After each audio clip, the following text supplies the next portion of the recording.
she has spoken. Hey guys, what is up? I'm here at the couch once again, and we're talking comic writing. Now, I feel like this video is gonna be interesting because I'm gonna be saying a lot of stuff at you. I'm gonna be talking at you, and you're just gonna have to allow whatever sticks to go into your ear and stay, because I feel like everyone's approach to writing comics is a little bit different. And when I say writing comics, I kind of mean both. I mean writing the comics as far as like composing the story, putting it together. And then I also mean, writing the comics as far as writing out episodes and just knowing what the heck needs to go on that page. So if that's interesting to you, then definitely stick around. But in general, hi, I'm Artsume Shae. I am a artist, creative, and I also have a webcomic called Space Ultima, and that is a comic that I've had around about 2 years now. And just my process in general has really changed and evolved. So that is why today I'm talking to you. Am I boring you? Am I already boring you? You look like you'd rather be anywhere else. It's okay. She probably won't be in my lap the entire video. But that's why today I'm going to talk about really everything that I know and have utilized as far as writing a comic. Specifically webcomics. Now, my approach was very much specifically WEBTOON or like vertical scrolling comics. But I think that this is something that is going to really help and benefit you really no matter what type of format it's in. When you think about your story, you think about it in like chapters in general. So, even if your chapter is over the course of, 5 episodes, I still think that it will apply in general. So, like I said, disclaimer, take whatever you take from this video. I feel like writing for artists is very unique of an experience.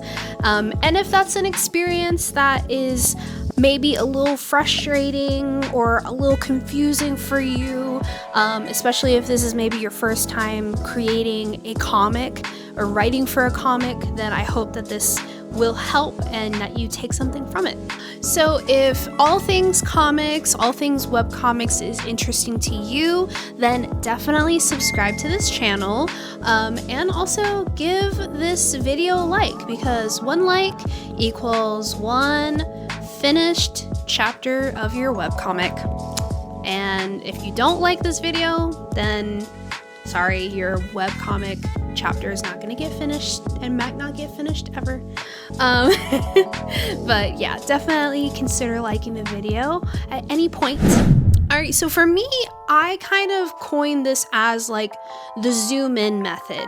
And I say that because I start very broad, and as I go further into story development, that's when I get more detailed, more granular, as I go through the process. You're brainstorming.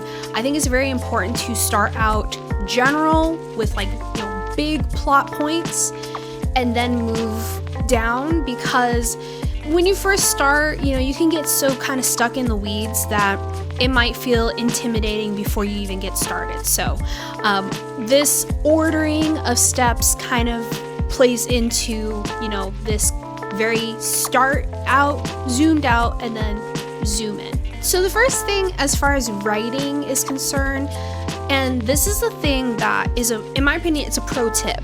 It's a pro tip because this is going to help you episode to episode when you are writing your different scenes and when you're writing for your characters, and that is to really understand your characters, really knowing their internal conflict, how it informs their beliefs about themselves, how it affects the way they navigate through your story. Something that I've done with, my characters, my protagonists, my OCs, is really making sure that I can write them into any situation. I can write them into any scenario. Making sure that I know their misbelief about themselves, make sure that I know how that misbelief has gotten them through life up until this point, and of course eventually the misbelief they have about themselves is going to change over the course of your story. But I really think that knowing your character is the anchor for being able to write a scene. And if you write a scene and end up having to take that scene out or move it around or adjust it, it won't feel like such a daunting task, because it's going to flow and it's going to be as organic as possible, because you already know who that character is and how they act. So I would say that's definitely a pro tip and a really important thing when understanding what scenes are going to go into your story.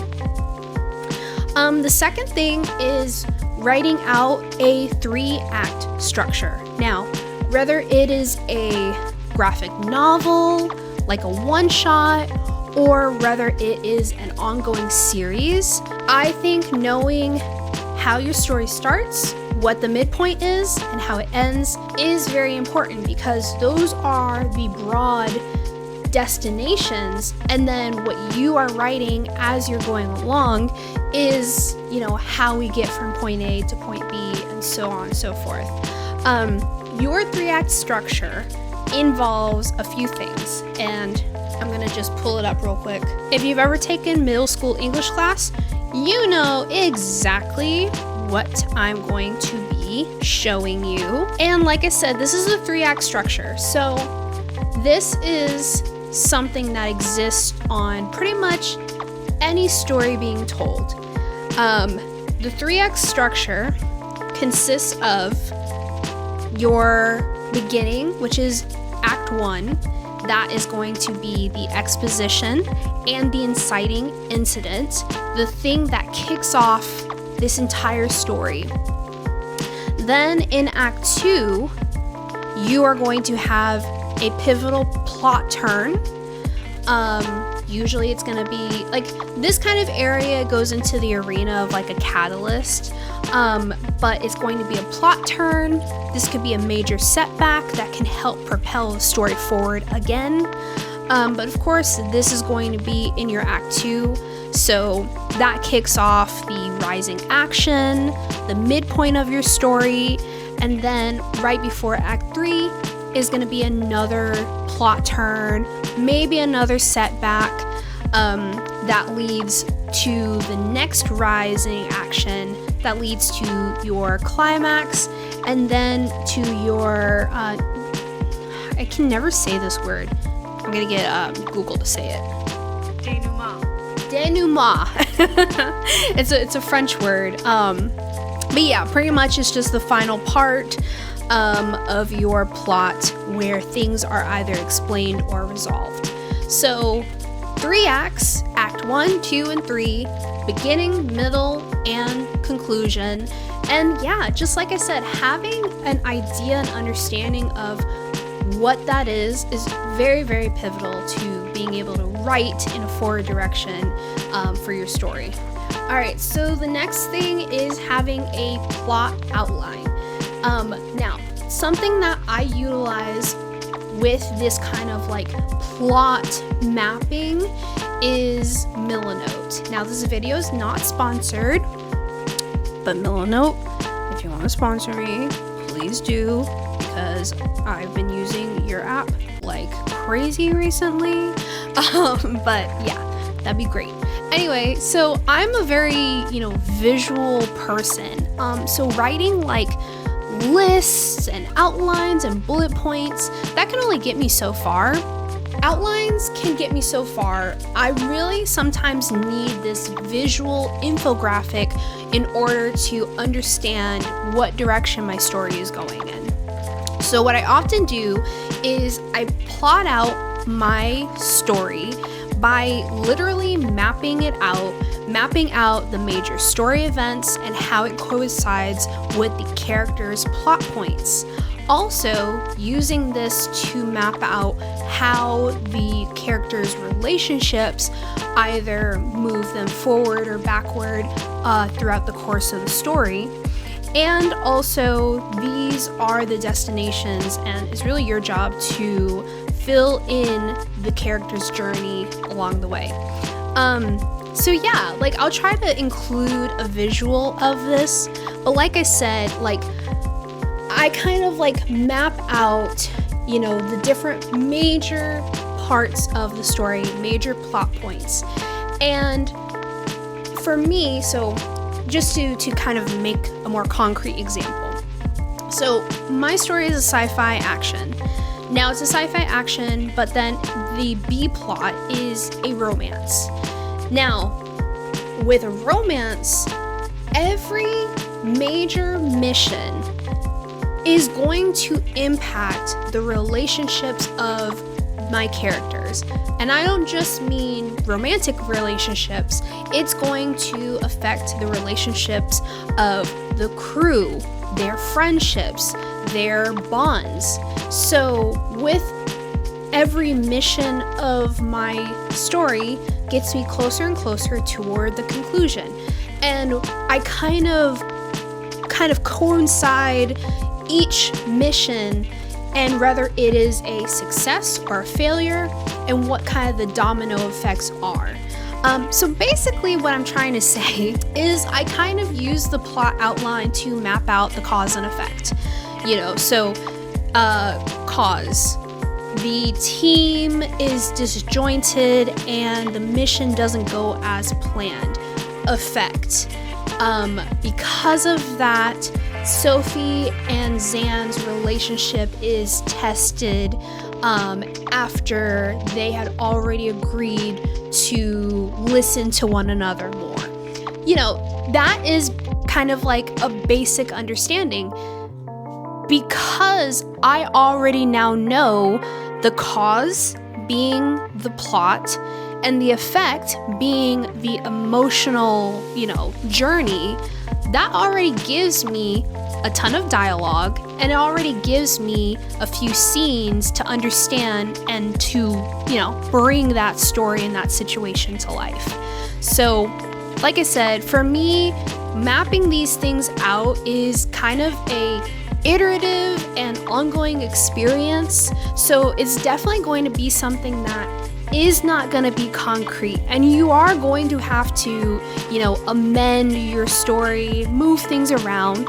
But going back to the 3-act structure, it doesn't matter necessarily how messy of a journey it is to get to Act 2, just as long as you know what Act 2 is and you know what direction your story and your characters are going in, you can, you know, continue to, you know, brainstorm and come up with creative and elaborate scenes that get them in that forward direction.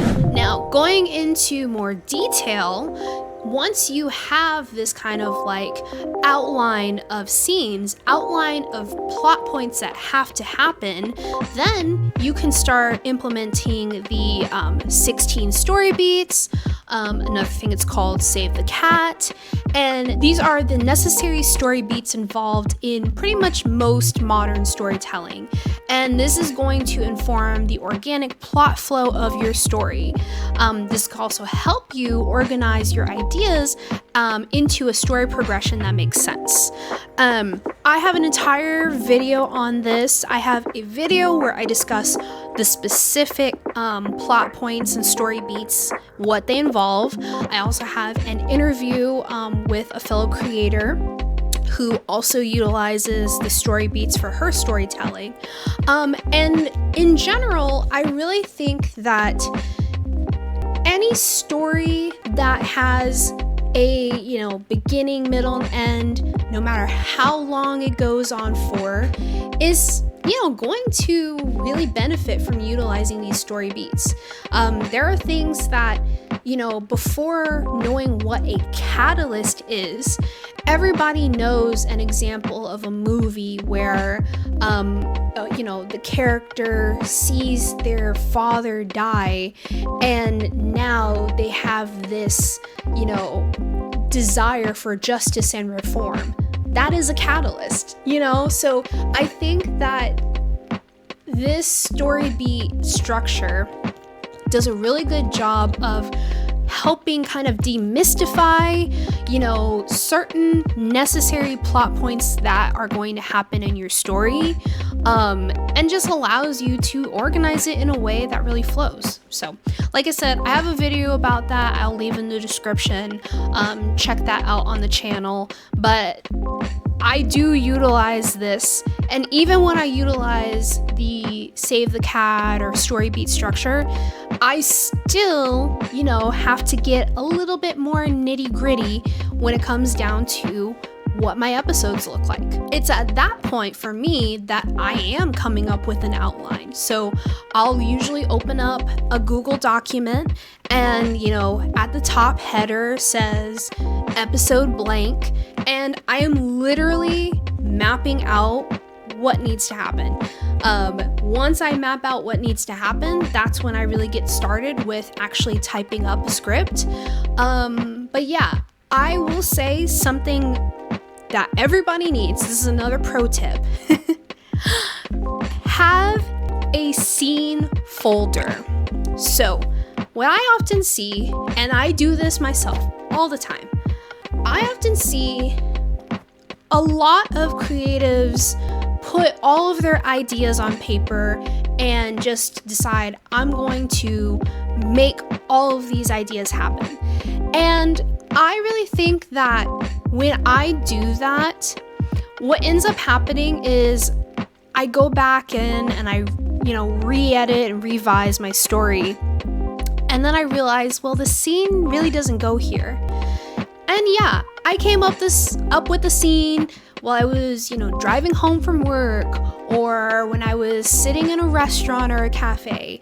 And these are scenes that we want so badly for our characters to be in, especially if you have characters that are involved in a romance. You want the tension, you want the yearning, and we come up with so many good ideas for storytelling often. And I think the best thing to do after we have dreamed up the scenario and after we get to, envision what our protagonist is going to experience, what we need to do, we need to create a folder. We need to open up a blank document, and we need to type up the scene. Type up the scene, get it out of our systems, and then have that in your, catalog of ideas that once the time does come where our character needs to go through this thing, you now have an ideas folder of things that your character, that you can throw into your story. And like I said, I do this all the time, but I think that our ideas are almost like sketches. The sketch is not the final thing.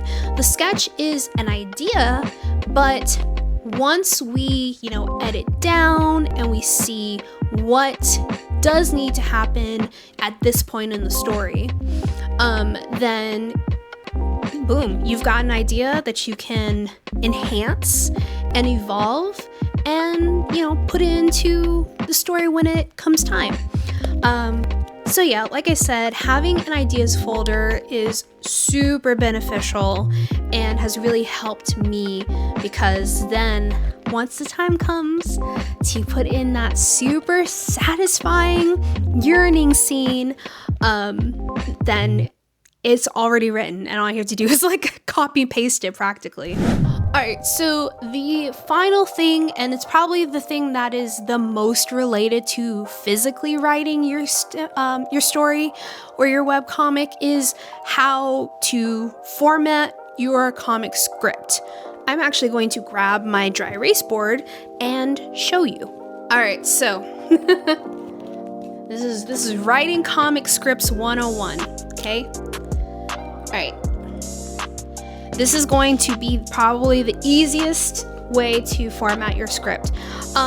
So the thing about writing a script for a comic, at least the way I write it, it's very easy because the example that we have for writing scripts has to do with another visual medium, which are movies and TV shows.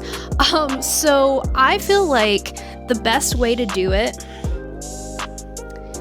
is literally having your document broken up into 2 columns. Now, if you don't want to do all the mess of the columns, I can show you what to do instead.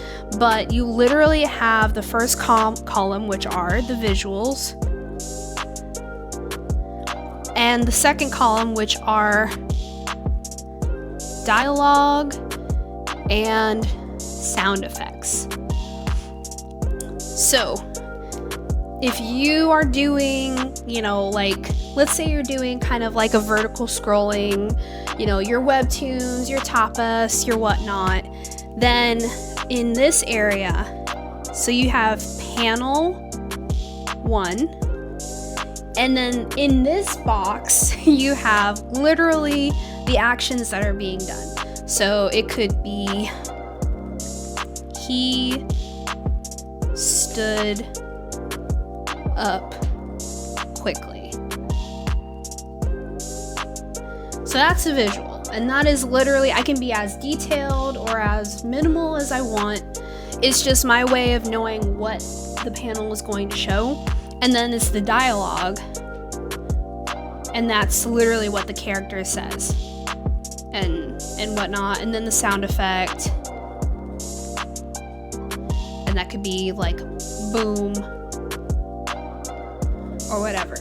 And then you go to panel number 2, and then the same thing goes into that. So this is literally how I write my comic scripts. I go through, I have like basically a basic Google Doc, and with the Google Doc I have the graph set up. So I have it set up with 3 columns, 1 column that has the panel count, and then the other 2 that have the visuals and the dialogue and sound effects.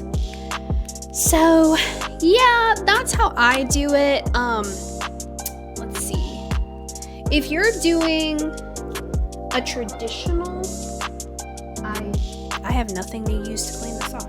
I guess I'm using my hands. It's gonna be messy. So if you're doing like a traditional script method for like say a traditional format comic, you can pretty much utilize like almost the exact same method. So all you would do is, so you would have page 1, and then you have panel 1, and then it is a description of the visuals. Describe visuals. Like that. And then you have your dialogue right underneath. So we have Sophie, and then whatever dialogue Sophie says.